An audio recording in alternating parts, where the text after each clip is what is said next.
ഇനിയിപ്പോ സിനിമാ ജീവിതം ഇങ്ങനെ അങ്ങോട്ട് പോവാണല്ലോ. അതെ. അപ്പോ എന്നായിരിക്കും പിന്നെ റിട്ടയർമെന്റ് വരുന്നത്? വരൂ. റിട്ടയർമെന്റ് കലാകാരന് റിട്ടയർമെന്റ് ഇല്ലെന്നല്ലേ പറയുന്നത്. വരുന്ന പോലെ വരട്ടെ, അതിനനുസരിച്ച് ഏത് സാഹചര്യത്തിലും ജീവിക്കാൻ കഴിയാ.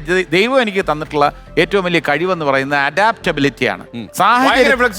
അതെ, സാഹചര്യത്തിനനുസരിച്ച് ഞാൻ കഴിയും. ഏത് സ്ഥലത്ത് പോയിരുന്നാലും അവിടുത്തെ ഫുഡ് പരിമിതമായിട്ടുള്ള, ഇപ്പൊ വാരണാസി പോയപ്പോ അവിടുത്തെ ഫുഡാണ് എനിക്ക് കിട്ടിയത്. എനിക്ക് ഒരു പരിവുമില്ല. പക്ഷെ കൂടെയുള്ള ചില ആർട്ടിസ്റ്റ് നമുക്ക് യാതൊരു നിർബന്ധമില്ല, ഒരു പ്രശ്നമില്ല. എനിക്ക് ഏത് ഫുഡ്, കഞ്ഞിയും പയറും ആണെങ്കിൽ അത് ഓക്കെ. ഏറ്റവും കൂടുതൽ കഴിക്കുന്നത് സ്വന്തം കാശ് കൊടുത്ത് കഴിക്കുമ്പോഴാണോ പ്രൊഡക്ഷൻ ഫുഡ് കഴിക്കുമ്പോഴാണോ? അല്ല, പ്രൊഡക്ഷൻ ഫുഡ് അവർ തരുമ്പോൾ അത് വേസ്റ്റ് ചെയ്യിക്കാൻ ഞാൻ ഒരുക്കമല്ല. മാക്സിമം കഴിക്കാല്ല, അതിൽ കുറച്ച് ആവശ്യത്തിൽ കൂടുതലുണ്ടാവും. കാശ് കൊടുത്ത് കഴിക്കുമ്പോഴോ? സ്വന്തം കാശ് കൊടുത്ത് കഴിക്കുമ്പോൾ സ്വന്തം കാശ് കൊടുത്ത് കഴിയുമ്പോൾ എന്തായിരുന്നാലും മെനുവിന്റെ പൈസ നോക്കി ഓർഡർ ചെയ്യാറില്ല. ഇല്ല, മെനുവിന്റെ പൈസ നോക്കി ഓർഡർ ചെയ്യാറില്ല. സിംപ്ലിസിറ്റി പാലിക്കും. വളരെ മാത്രമല്ല, കാശ് കൂടുതലായോണ്ട് ആ ഫുഡ് വേണ്ട എന്നുള്ള രീതിയിൽ ഞാൻ ഒരിക്കലും അങ്ങനെ നോക്കിയിട്ടില്ല. നമുക്ക് ആവശ്യമുള്ള ഇപ്പൊ ഈ നഗരങ്ങളിലൊക്കെ നമ്മൾ യാത്ര ചെയ്യും. നിങ്ങൾ ഒരുപാട് യാത്ര ചെയ്യേണ്ടി വരുമല്ലോ സിനിമാഭിനയം കൊണ്ട്. പല ലൊക്കേഷൻ ടു ലൊക്കേഷൻ നിങ്ങൾ യാത്ര ചെയ്യുന്ന ആളാണ്. അപ്പൊ ഈ ഒരുപാട് പുതിയ പുതിയ കടകൾ, തട്ടുകടൊക്കെ കാണാറുണ്ട്. അപ്പൊ അവിടെ ഇറങ്ങി ഫുഡ് കഴിക്കുന്ന സ്റ്റൈലൊക്കെ ഉണ്ടോ? ജങ്ക് ഫുഡ് ഒക്കെ കഴിക്കുന്ന? തീർച്ചയായിട്ടും. അത് പറയുമ്പോ കൽപ്പന തട്ടുകട, ഈ യാത്രയുടെ, ഞാനും കൽപ്പന ഒരുമിച്ച് യാത്ര ചെയ്യുമ്പം തട്ടുകടയിൽ നിന്ന് ദോശയും ചമ്മന്തിയും ഓംലെറ്റും വളരെ താല്പര്യത്തോടെ കഴിച്ചിരുന്ന ഒരാളാണ് കൽപ്പന. ഞങ്ങൾ ഒരുമിച്ച് നിർത്തി ഈ എറണാകുളം തൊട്ട് തിരുവനന്തപുരം വരെ പോകുമ്പോൾ ഉള്ള പ്രധാനപ്പെട്ട ചില തട്ടുകടകൾ നമുക്ക് എല്ലാവർക്കും അറിയാം. ഞാൻ തിലകൻ ചേട്ടനുമായിട്ട് പോയപ്പോൾ ഞങ്ങൾ ഒരുമിച്ചിരുന്നു. തിലകൻ ചേട്ടനും ജനാർദ്ദൻ ചേട്ടനും ഞാൻ ഒരുമിച്ച് പോയപ്പോൾ ഞങ്ങൾ തട്ടുകടയിൽ നിർത്തി ഇതെല്ലാം കഴിച്ചിട്ടുണ്ട്. ഇപ്പോഴും എനിക്ക് ഏറ്റവും ഇഷ്ടം എന്ന് വെച്ചാൽ തട്ടുകട എന്ന് പറഞ്ഞാൽ നമുക്ക് പെട്ടെന്ന് ആഹാരം കിട്ടും. ഒരു മിനിറ്റ് പോലും വേസ്റ്റ് ചെയ്യാനില്ല. മറ്റേ വലിയ സ്റ്റാർ ഹോട്ടലിൽ പോയി കഴിഞ്ഞാൽ ആദ്യം good evening sir, please come sir, ആദ്യം വെള്ളം കൊണ്ടുവച്ചു. ഒരു 15 മിനിറ്റ് കഴിഞ്ഞ് സർ മെനു സർ എന്ന് പറഞ്ഞ് മെനു കാർഡ് വെച്ചിട്ട് പോയി. ഒരു 15 മിനിറ്റ് കഴിഞ്ഞിട്ട് your order sir. Yes, yes, chili chicken. Okay, sir, chili chicken. Oh, boneless order. Okay, boneless chili chicken, sir. We have paratha. You have chapati. What do you like to say? Paratha. And what do you like to order, sir? Okay. Tell me, sir. എനിക്ക് 2 ചപ്പാത്തി. Oh, chapati, sir. 2 ചപ്പാത്തി. Chapati. Okay. Chicken curry. Small size, sir. 3. Big one. Okay, big 2. Okay, big 2. Nice, sir. പിന്നെ Horlicks ഉണ്ടാവും. Horlicks. You can give it, sir. No problem. Horlicks, okay. പിന്നെ കറി എന്താ ചെയ്യാൻ പറ്റുക? With sugar or without sugar, sir? With sugar, man. With sugar, okay, sir. That's nice, sir. That means you are healthy. I know that you are healthy. Okay, sir. Okay, total. I'll give it, sir. Okay, thank you, sir. Let me repeat the order, sir. Chapati 2.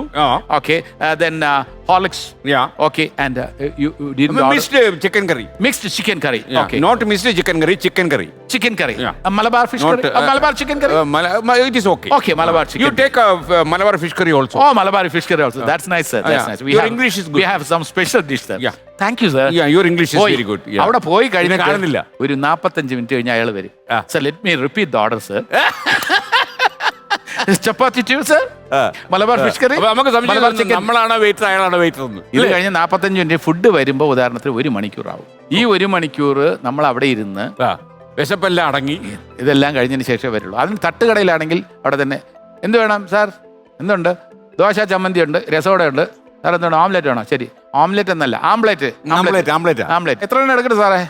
സാറേ ഒരു 4 എടുക്കണം സാറേ. അല്ല 3 മതി. ശരി 3 സാറിന് 3 3 മിനിറ്റിനായി ഇത് കൊണ്ടുവച്ചു, കഴിച്ചു, എല്ലാം കൂടെ ഇറങ്ങി 10 മിനിറ്റ് നമുക്ക് ഇറങ്ങിപ്പോ. പൈസയും കുറവ്. പ്രിയദർശൻ ചെന്നൈയിൽ വെച്ച് പ്രിയനെ ടാജ് ഹോട്ടലിൽ താമസിക്കുമ്പോൾ എന്നെ വൈകുന്നേരം പ്രിയന്റെ കാറ് കയറ്റിക്കൊണ്ട് ടാജ് ഹോട്ടലിൽ പോയി. പ്രിയൻ ഒരു ഡ്രിങ്കും കഴിച്ച് രണ്ട് സ്മാളും കഴിച്ചിട്ട് പ്രിയൻ കുറെ ഫുഡ് അവിടെ വറുത്തരച്ച കറി എന്നൊക്കെ പറഞ്ഞ്, കോഴി എന്നൊക്കെ പറഞ്ഞിട്ട് പ്രിയൻ ബില്ലിൽ സൈൻ ചെയ്ത് കൊടുത്തു. ഞാൻ ഞെട്ടിപ്പോയി. നോക്കിയപ്പോൾ ഇത് വർഷങ്ങൾക്ക് മുമ്പുള്ള സംഭവമാണ്. 10,000 ചില്ലുവാണ്. തൊട്ട് താഴെയുള്ള തട്ടുകടയിൽ ഇത്രയും ഫുഡ് കഴിച്ചിരുന്ന എല്ലാം കൂടെ ആവുന്നത് ഒരു 115 രൂപയാവും, അല്ലെ 200 രൂപയാവും. ഞാനിത് പ്രിയന്റെ അടുത്ത് പിന്നീട് ഒരിക്കൽ പറഞ്ഞപ്പോ അട്ടയെ പിടിച്ച് മെത്തേ കിടത്തേ കിടക്കൂലടാ. അങ്ങനെയാണ് കാര്യം അല്ലേ? പൊതുവേ ഈ മുൻനിര താരങ്ങളൊക്കെ തന്നെ തട്ടുകടയിൽ നിന്ന് ഭക്ഷണം കഴിക്കുന്നവരാണോ നിങ്ങളെ പോലെ? ഈ ആളുകൾ കൂടും, അതെ പ്രശ്നം. ഞാനിപ്പോ ടെൻഷൻ നിങ്ങൾക്കുണ്ടോ? അല്ല, അങ്ങനെയൊന്നുമില്ല. ഞാൻ ഇന്നും സിനിമ കാണാൻ ഞാൻ പോകുമല്ലോ. തിരുവനന്തപുരത്ത് ഫ്രീ ആണെങ്കിൽ തിയേറ്ററിൽ പോയി തന്നെ സിനിമ കാണും. അപ്പൊ എനിക്ക് ഒരു പ്രോബ്ലം ഒന്നുമില്ല. കൂടി പോയാൽ ഇന്റർവെൽ സമയത്തോ അല്ലെങ്കിൽ സിനിമ കഴിഞ്ഞ് പോകുമ്പോഴോ കുറച്ച് സെൽഫി എടുക്കേണ്ടി വരുമായിരിക്കും. അതല്ലാതെ വേറെ ഒരു പ്രോബ്ലം. മണിയമ്പിള്ള രാജുവിനെ പടയപ്പ കാണിക്കാൻ കൊണ്ടുപോയല്ലോ. അതുകൊണ്ട് ഒരു സ്കൂട്ടറിന്റെ പിറകിലോട്ട് ഇരുത്തി. സ്കൂട്ടറിലല്ല, ഒരു സൈക്കിളായിരുന്നു. പടയപ്പ ദിവസം ബന്ധായിരുന്നു. അപ്പൊ അതുകൊണ്ട് മാറ്റിനിയും നൂൺ ഷോയും അവർ കട്ട് ചെയ്തു. ഫസ്റ്റ് ഷോയ്ക്കാണ് നമ്മളെ വിളിച്ചു വെച്ചപ്പോൾ ഫസ്റ്റ് ഷോയ്ക്ക് പറഞ്ഞിട്ടുണ്ട്. പക്ഷെ അന്ന് ബന്ദ് ആയത് കാരണം വാഹനങ്ങളൊന്നുമില്ല. തിയേറ്ററിൽ ഹർത്താൽ 6 മണി വരെ ആയിരുന്നു. അപ്പോൾ 6 മണിക്ക് ശേഷം ഷോ ഒരു വെച്ചു പടയപ്പം. അപ്പോൾ അവിടെ പോകാൻ നേരത്ത് നിന്ന് അപ്പോൾ ഓട്ടോറിക്ഷ ഓടി തുടങ്ങിയില്ല. ഞാൻ സൈക്കിളിൽ ലോഡിരുത്തി മണിയമ്പിള്ള രാജുവിന് നല്ല തീറ്റിക്കാരനാ അല്ലേ? നന്നായിട്ട് അല്ല, നല്ല കൂടുതൽ ക്വാണ്ടിറ്റി അല്ല, ആഹാരം നല്ല ആസ്വദിച്ച് മാത്രമല്ല കഴിക്കുന്ന എനിക്ക് തോന്നുന്നു അദ്ദേഹത്തിന്റെ ലൊക്കേഷനിലാണ് ഏറ്റവും നല്ല ഫുഡ് കൊടുക്കുന്നത്. നല്ല ഫുഡ് കഴിച്ചവരൊക്കെ പറയുന്നത് പിന്നെയും അങ്ങനെ എന്ന് സിനിമ പിടിക്കണേ ആളിൽ ആഗ്രഹിക്കുന്നു. നല്ല ഫുഡ് അങ്ങനെ വഴിയാതായി കാണും എല്ലാവർക്കും സിനിമ പിടിക്കാൻ ഇറങ്ങിയാൽ. അല്ല, നല്ല ഫുഡ് കൊടുക്കുന്ന ആളാണ്, നല്ല രീതിയിൽ ഫുഡ് കഴിക്കുന്ന ആളാണ്. ക്വാണ്ടിറ്റി അല്ല, ക്വാളിറ്റി നോക്കി ഏറ്റവും നല്ല ഭക്ഷണം നോക്കിയിട്ട് അതെല്ലാം രാജുവിന്റെ ടേസ്റ്റ്. പിന്നെ നിങ്ങളോട് എപ്പോഴും ഒരു സ്നേഹമുണ്ട്, അതുകൊണ്ട് നിങ്ങളെ അത്യാവശ്യം നന്നായിട്ട് അനുകരിച്ചു വിടുന്നുണ്ട്. നിങ്ങളും എനിക്കൊന്ന് മണിയമ്പിള്ള നന്നായിട്ട് അനുകരിച്ചു അല്ലേ?